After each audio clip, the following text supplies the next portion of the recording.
Welcome to online classes. हम पढ़ने वाले हैं क्लास 7th एनसीईआरटी और lesson number 3 the Delhi sultans. In chapter number 2 we saw that regions like the Kaveri Delta became the center of the large kingdom। देखिए lesson number 2 में हमने Kaveri delta पर जो एक बहुत बड़ा साम्राज्य जो बना हुआ था उसके विषय में पढ़ा था। Did notice that there was no mention of a kingdom with Delhi as its capital। उसमें दिल्ली को एक राजधानी के रूप में नहीं दर्शाया गया था।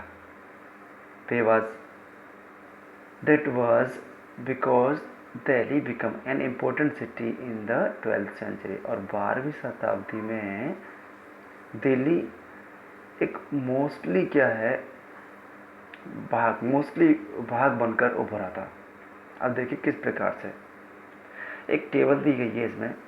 उस टेबल में दिखाया गया है कि दिल्ली पर कौन कौन से शासक रहे थे।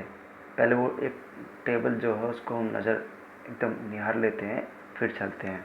ठीक है, टेबल नंबर 1 देखिए लिखा है the rulers of the Delhi, the rulers of Delhi.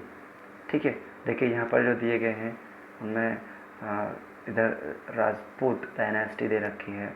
Mostly 5 dynasty जो हो दिखाई गई हैं। देखिए तुर्किश रूलर्स भी आए हैं यहाँ पर। इधर खिलजी डायनेस्टी है, इधर तुगलक डायनेस्टी है, फिर सैयद डायनेस्टी है, फिर लोधी डायनेस्टी है। तो इरा बाई इरा ये चलते रहे हैं, इन्होंने शासन किया है। उनके जो मोस्टली जो शासक रहे हैं उन्होंने शासन किया और अपने अपने जो नमूने हैं वहाँ पर जो उन्होंने कुछ बनवाया है, कुछ ने मकबरे बनवाए, कुछ ने कुछ और बनवाया। ठीक है, वो सब दिल्ली में छोड़ कर गए थे। ठीक, तो चलते हैं देखें यहाँ पर इसकी वजह से हम बताया गया। तो स्पेशली जो बात आती है शुरुआत में वो आती है किस किस की। एक तो तोमर राजपूत थे। ठीक है, और दूसरे इसमें जो आ जाते हैं वो 12th सेंचुरी में एक थे चौहान। ठीक है, चौहान ऑफ अजमेर है। तो तोमर जो थे उनमें आते हैं, एक नाम था अनंगपाल, नाम याद रखिएगा अनंगपाल। ठीक है, तो कहा जाता है कि अनंगपाल ने जो दिल्ली की स्थापना की थी। ठीक, तो इधर चौहान वंश, देखिए चौहान वंश में कौन थे? वो थे पृथ्वीराज तृतीय। पृथ्वीराज जो थर्ड जो हम बात करते हैं वो वही है ये जो हमने लेसन नंबर 2 में लास्ट में पढ़ा था कि 11 कौन था 1191 और 1192 में जो तराइन के जो युद्ध हुए थे, याद होगा आपने तराइन के युद्ध। ठीक है, वहाँ पृथ्वीराज तृतीय ही थे जो मोहम्मद गौरी से जो है उनका सामना हुआ था। ठीक, तो वही बात आती है। तो आपको पता चला कौन किसकी बात हुई। एक तो राजपूत वंश के कौन कौन है, चौहान, और कौन ये तोमर। ठीक है, तो अब क्या है, मैनी रिच जैन मर्चेंट्स, इनकी वजह से हम बात करते हैं। देखिए मैनी रिच जैन मर्चेंट, इन्होंने क्या किया था भाई, इन्होंने टेम्पल्स मंदिर बनवाए थे वहाँ पर। ठीक, और इसके बाद में दिल्ली जो है, दिल्ली में जो सिक्के कॉइन भी बनाए जाते थे और उन कॉइन का नाम स्पेशली क्या दिया जाता था, वो दिल्ली वॉल। नाम याद रखेगा, क्या नाम था, दिल्ली वॉल। तो ये पूछ लिया था कि दिल्ली वॉल क्या है, क्या कहाँ पर बनाए जाते थे, तो वो दिल्ली में बनाए जाते थे। सिक्के थे, क्या है ये, these are the coins which are minted in Delhi. Okay, आगे देखते हैं the transformation of Delhi into capital that control vast areas of the subcontinent started with the foundation of the Delhi Sultanate in the beginning of the 13th century। तो ये कब की बात आती है, beginning of the 13th century. यहाँ 13th century की beginning में क्या है, दिल्ली एज ए कैपिटल बनकर भरने लगा था। ठीक, उससे पहले ऐसा जिक्र नहीं हुआ था।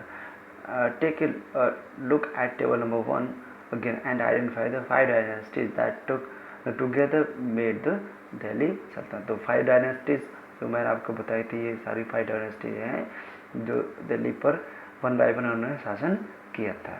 ठीक है, the Delhi Sultans built many cities in the area that we now know as Delhi.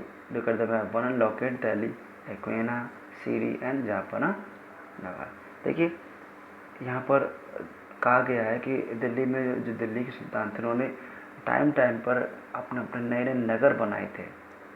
ठीक है, मॉन्यूमेंट्स बनाए थे. देखिए जैसे यहाँ पर हम बात कर लेते हैं हौज खासरा, सीरी जापना, ठीक है, दिल्ली कोयना ये बनाए गए. और साथ हम देख लेते हैं. देखिए यहाँ पर दिया गया है फिरोजा कोटला, ठीक है, कुतुब मीनार के आपने नाम सुना होगा, ये भी बनाया था. ठीक है ना, ये सारे तुगलकाबाद को बनाया था. और इधर फिरोजाबाद ऐसे करके ये कुछ नगर या प्लेसेस उन्होंने इस्टेब्लिश किए थे. ठीक है ना. तो ये है दिल्ली, जो दिल्ली के रूलर्स हैं. देखिए यहाँ पर दिया गया, एक बार फिर से एक नज़र डाल लेते हैं अब अच्छी तरह से. तो यहाँ पर देखिए तोमर वंश में जो थे वो अनंगपाल का नाम आता है, मैंने आपको डिस्कस कराया था पहले ही. तो 1130 से लेके 1145 तक लगभग इनका शासन रहा था. तो दिल्ली की स्थापना में इन्हीं का ही बहुत बड़ा हाथ रहा था. इधर चौहान जो थे, पृथ्वीराज चौहान थर्ड जो थे 1175 से लेकर 1192, मतलब यहाँ तराइन के जो युद्ध हुए थे. ठीक है, इसके बाद में इनका शासन खत्म हो जाता है. फिर आते हैं, देखिए ये कुतुबुद्दीन ऐबक. स्पेशली इनको यहाँ पर जो कहा जाता है ये गुलाम वंश कहा जाता है.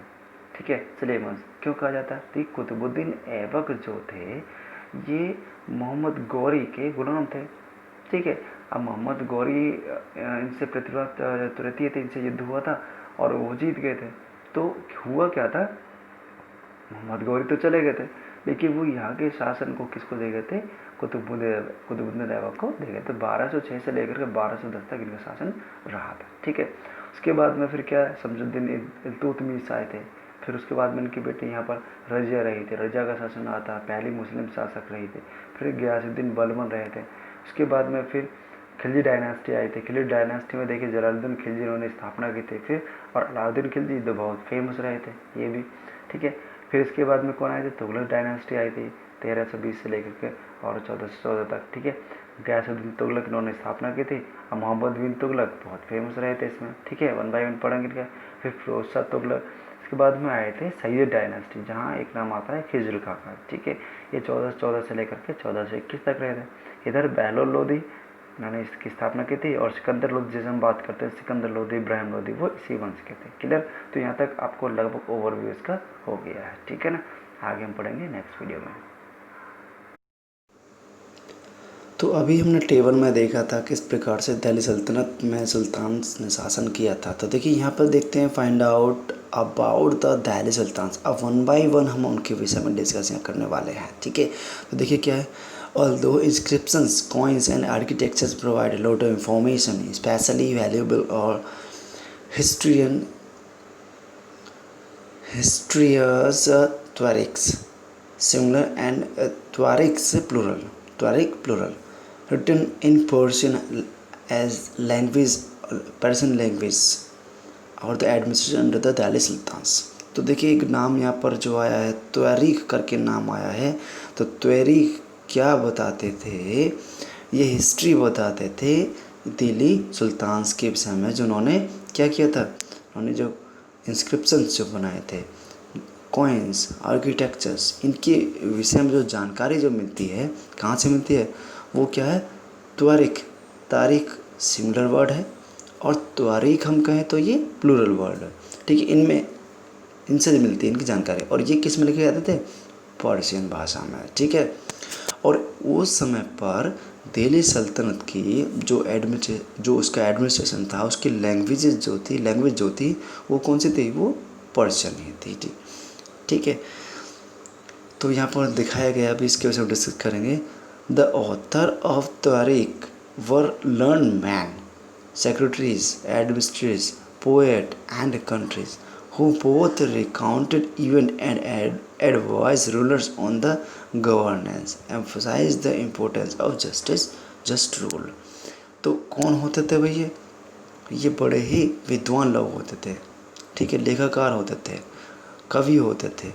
ठीक है, और दरबारी होते थे. वो क्या है, सारी घटनाओं को इनमें लिखा करते थे. और जो शासक होते थे उनको एडवाइस भी करते थे शासन करने में. ठीक है। ये सारी बातें वो किया करते थे। अब देखिए यहाँ पर कुछ दिया गया है डायग्राम में, हम इनको डिस्कस करते हैं किस प्रकार से इनको बनाने में तैयार किया गया। तो यहाँ पर देखिए 4 stages in the making of A manuscript, चार स्टेज दिखाए गए हैं। पहले स्टेज में क्या दिखाया गया है, वो है प्रिपेयर द पेपर। यहाँ पर क्या है, पेपर को प्रिपेयर कर रहे हैं, ठीक है।